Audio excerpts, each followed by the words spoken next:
Yes, ni The Quick Times News nk'ubusanzwe nta kindi usabwa uretse kureba aho hasi handitse subscribe cyangwa se sabone ugakandaho maze tugakomeza kubana 5 kuri 5 muri izi update.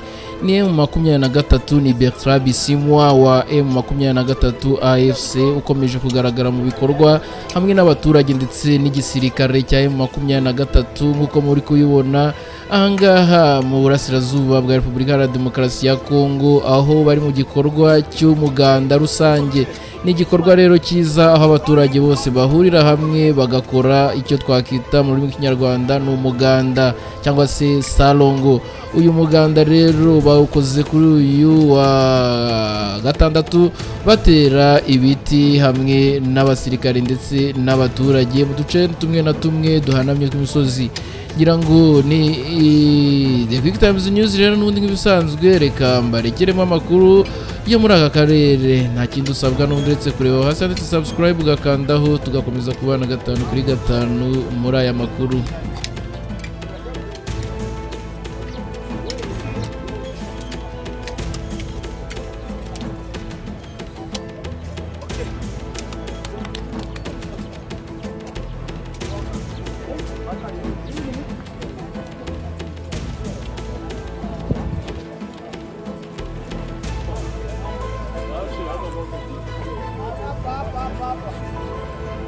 Ingabo muri Repubulika ya Demokarasi ya Kongo zaronse umugaba mushasha mu mpinduka zikomeye Perezida Felix Tshisekedi yaraye akoze muri ico gisata.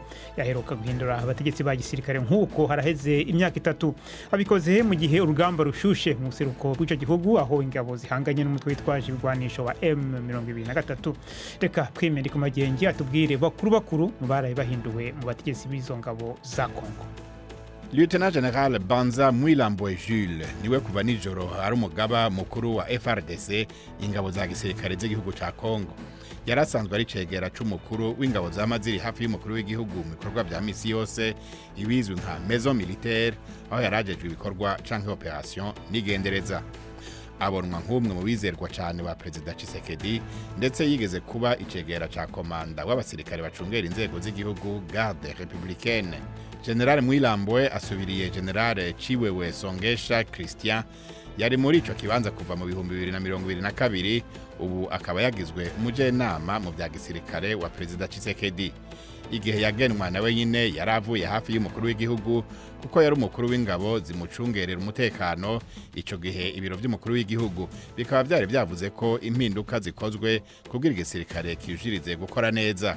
Mu bandi bagenywe mu bibanza bikuru harimo Lieutenant General Ichaligonza Nduru Jacques yagizwe umukuru w'ibiro bijejwe ibikorwa operation n'igendereza mu gisirikare.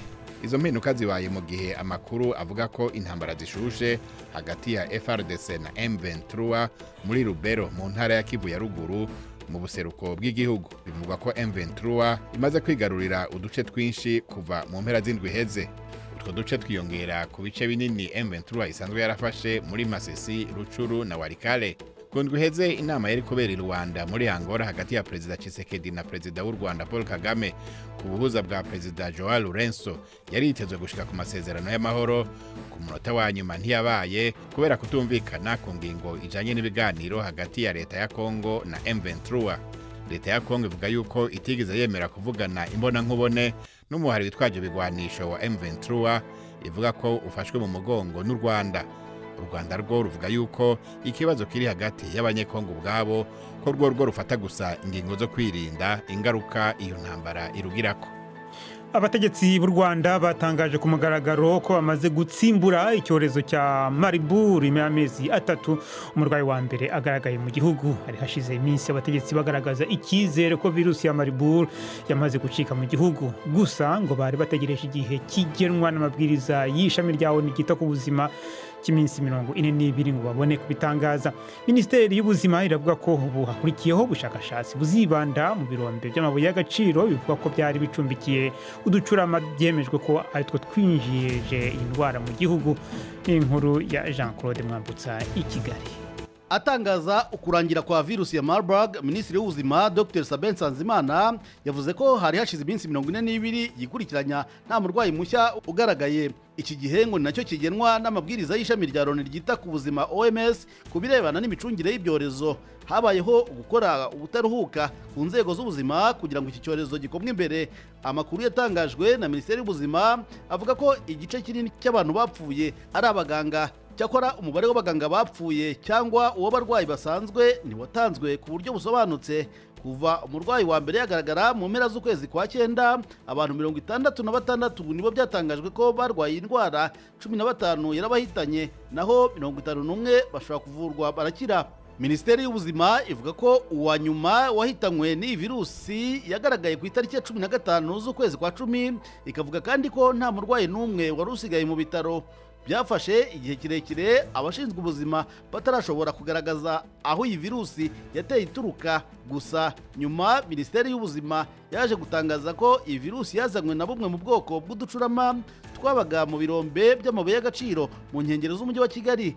Minisiteri y'Ubuzima ivuga ko hagiye kuvugururwa uburyo bwo gukurikirana ibyorezo hashingiwe ku byagaragaye kuri iyi virusi. Byemejwe ko yadukiye mu gace kegereye cyane umurwa mukuru, mu gihe ibindi byorezo bihera mu duce tw'icyaro bisatira imijyi. Nta kwirara nk'uko byavuzwe na Dr Nsanzimana, impuguke mu by'ubuzima, ngo zikaba zigiye kujagajaga mu gace katurutsemo iki cyorezo kugira ngo virusi itazongera kubaca muri humye. Amakuru mu karere k'ibiyaga bigari bya Afurika. Muri Repubulika ya Demokarasi ya Kongo, amashyirahamwe ya Societe Civile y'Igoma mu ntara ya Kivu ya Ruguru arasaba ko ingabo z'umuryango w'abibumbye MONUSCO ziva mu gihugu. Jimmy Shukrani Bakomera yaduteguriye inkuru. Manda y'ingabo z'umuryango w'abibumbye ziri mu butumwa bw'amahoro muri Kongo MONUSCO yagombaga kurangira ku ya 30 ku kwezi kwa 12 uyu mwaka, yongereweho undi mwaka umwe. Ni icyemezo cyafashwe n'akanama ka ONU gashinzwe umutekano ku isi ku wa 5 w'iki cyumweru gishize. Iki cyemezo gifashwe nyuma y'uko perezida wa Kongo Felix Tshisekedi mu kwezi kwa 6 gushize yari yatangaje ko ingabo z'uyu muryango zigomba kuva muri Kongo vuba na bwangu. Icyo gihe Minisitiri w'itangazamakuru n'itumanaho Patrick Muyaya yumvikanishije yuko ingabo za MONUSCO zitashoboye kugarura no kubungabunga amahoro mu bice bitandukanye bya Repubulika ya Demokarasi ya Kongo nk'uko byari mu masezerano yasinywe mbere y'uko izo ngabo ziza muri Kongo. Iminsi 3 nyuma y'uko iki cyemezo gifashwe, kuri uyu wa mbere mu mujyi wa Goma, imiryango itagengwa na leta yatangije ubukangurambaga bwo guhamagarira abaturage kwanga komanda ya MONUSCO yakongerwa, cyane ko ari byinshi bavuga ko bitagenze neza mu myaka irenga 25 ishize izi ngabo zije muri Kongo. Ubu bukangurambaga kandi bugamije guhamagarira leta ya Kongo kwisubiraho igakuraho umukono yaba yarasinye kugira ngo manda y'izo ngabo yongerwe. Bamwe mu bagize amashyirahamwe yo mu ntara bavuga ko kugeza ubu bategereje ko ku itariki ya 31 ku kwezi kwa 12 uyu mwaka umusirikare wa nyuma wa MONUSCO azaba akuye ibirenge bye ku butaka bwa Kongo. Uyu ni Bwana Moïse Hangi wo mwishyirahamwe Lutte pour le changement Lucha. Pour nous, il est hors de question de proroger pour une fois. Nitwemeranya n'icyemezo cyo kongerwa kwa manda ya MONUSCO. Ntabwo bashoboye gukora ibyo twifuza twebwe nk'abaturage, cyane kugarura amahoro n'umutekano. MONUSCO ntituyishaka kuko tubona ari ba mukerarugendo. Abandi bagize mu mashyirahamwe bavuga ko batunguwe no kubona leta ya Kongo nayo yemera ko manda yongerwa kandi ubwayo ariyo yategetse ko zikivamo. Denis Cicero Maombi ni umuyobozi w'ishyirahamwe Société Civile Républicaine du Congo, ishyami ryo mu mujyi wa Goma. Cela vient d'augmenter encore beaucoup plus de problèmes au sein de la communauté parce que ibi birateza ibibazo byinshi mu baturage kuko ntabwo twari twizeye ko icyemezo nk'iki gishobora gufatwa. Icyo twari twiteze no ko ingabo za MONUSCO tutazongera kuzibonaho kuva mu kwezi kwa mbere gutaha. Twatunguwe no kubona zongererwa undi mwaka kuri manda yabo. Sinzi ko twebwe dushobora kubyihanganira. Ubwo nyine urumva hari ikigomba gukorwa vuba na bwangu. Icyo twasaba ni uko izi ngabo zikomeza ibikorwa byazo byo kuva mu gihugu buhoro buhoro.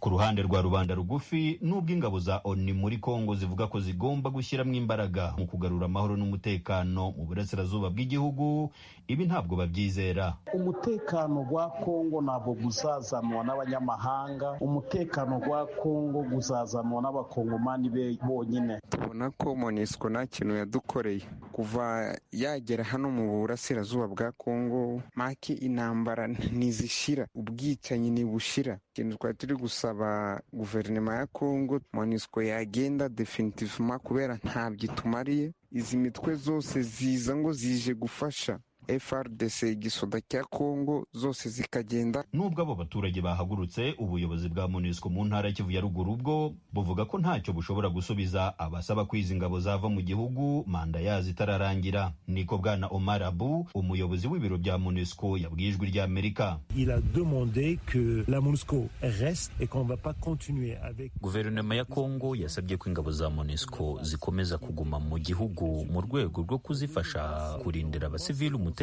no kurangiza imitwe yitwaje intwaro. Ntabwo rero turi ahangaha ku busa gusa, hari icyo guverinoma yabonye ko dushobora kuyifasha, niyo mpamvu turi ahangaha. Ibikorwa byo kuba ingabo za MONUSCO zigomba kuva muri iki gihugu ku itariki 30 ntabwo bishoboka. Dukeneye ubufasha bw'abaturage kandi turasaba abaturage kutarakarira ingabo za MONUSCO.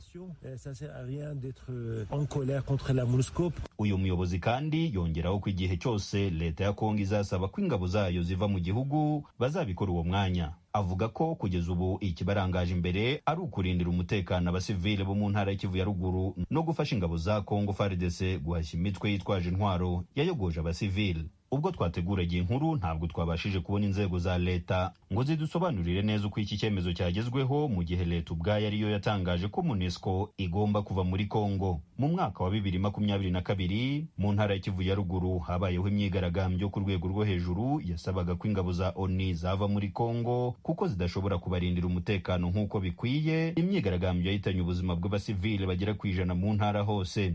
Nubwo bimeze bityo, mu ntara ya Kivu y'Epfo ntihakibarizwamo ingabo z'umuryango w'abibumbye. Izi zahavuye kuva mu kwezi kwa 6 uyu mwaka. Jimmy Shukrani Bakomera,